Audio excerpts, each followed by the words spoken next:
That's right, it's Q&A day.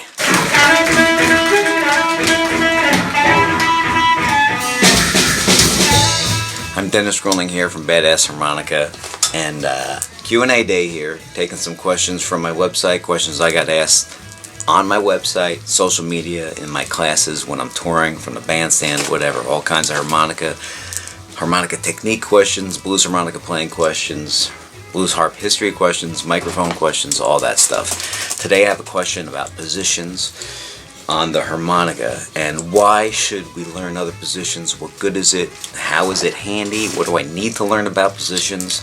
It's a huge topic. I can go on for days about it, literally, and I have. I've taught workshops for whole weekends on playing different positions on the harmonica.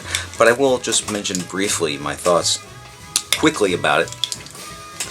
Most of what you hear in traditional blues and even traditional American music, for the most part, in the 20th century, especially blues and a lot of country and rock and roll harmonica, a lot of it is in what's referred to as second position.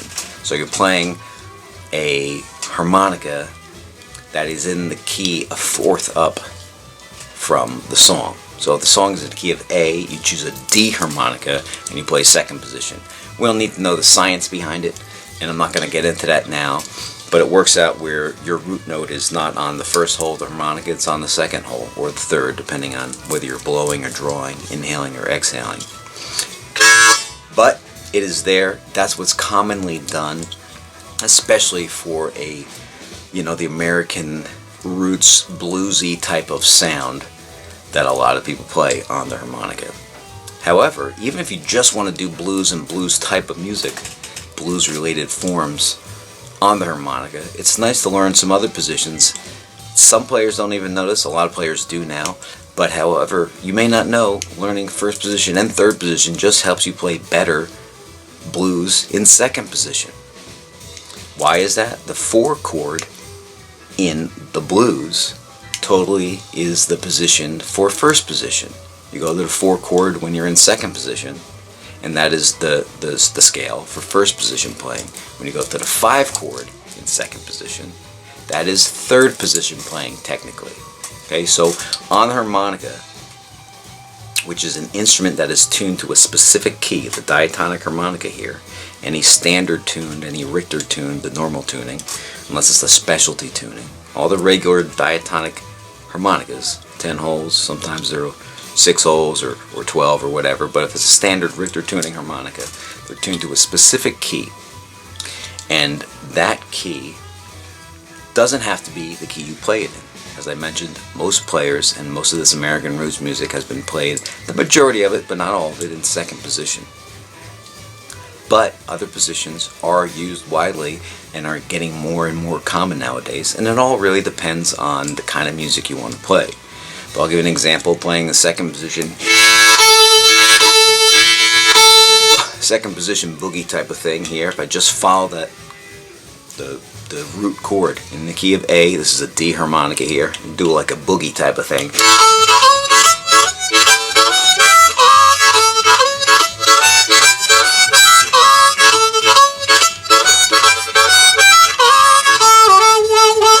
Alright, typical boogie type of pattern there. You can do it on other harmonicas in second position as well. Like I'm going to choose an A harmonica.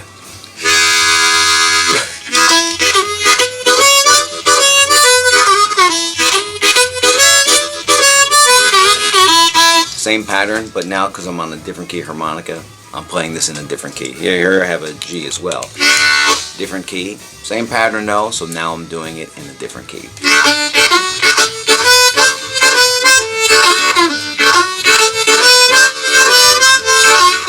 But what if you want to learn how to play over these different chords on one harmonica? Everybody does it to a certain extent, but when you really study the positions, you can learn how to do it and know the exact patterns when you play different chord progressions on the harmonica. Really simply, if you learn first position starting on your 1 blow,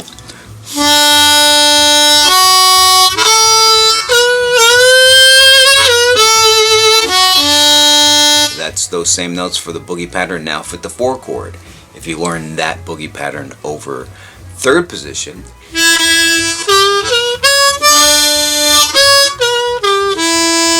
that now fits over the 5 chord.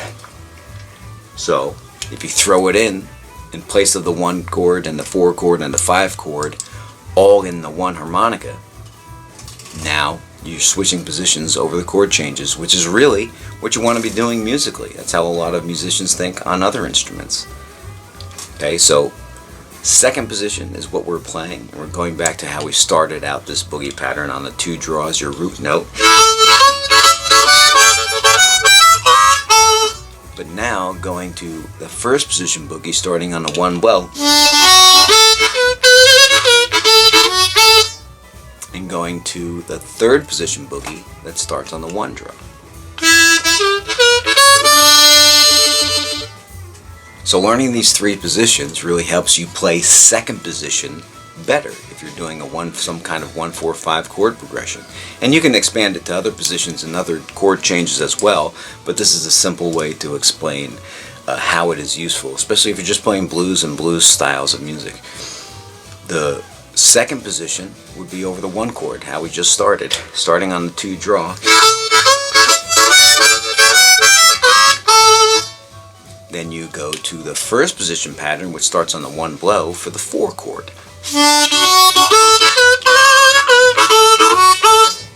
And you would go to the third position boogie pattern, starting on the 1 draw for the 5 chord.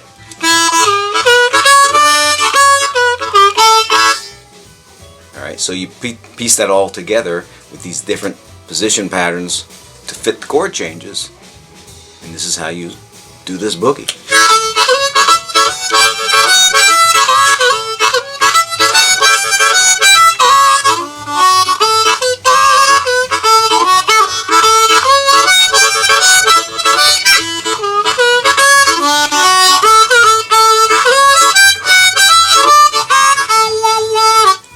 Okay, a lot of people play this just by memorizing these patterns that go through the chord changes. They may memorize that 12-bar 1-4-5 boogie pattern without even realizing this pattern is for first position for the 4 chord, or the pattern for the 5 chord is for third position. You may not know that, but you're memorizing patterns. So why is it good to know this? So it takes the guesswork out of it. You may play a song that maybe has a longer 4 chord progression, or maybe it has a bridge that starts on the 4 and goes to the 5.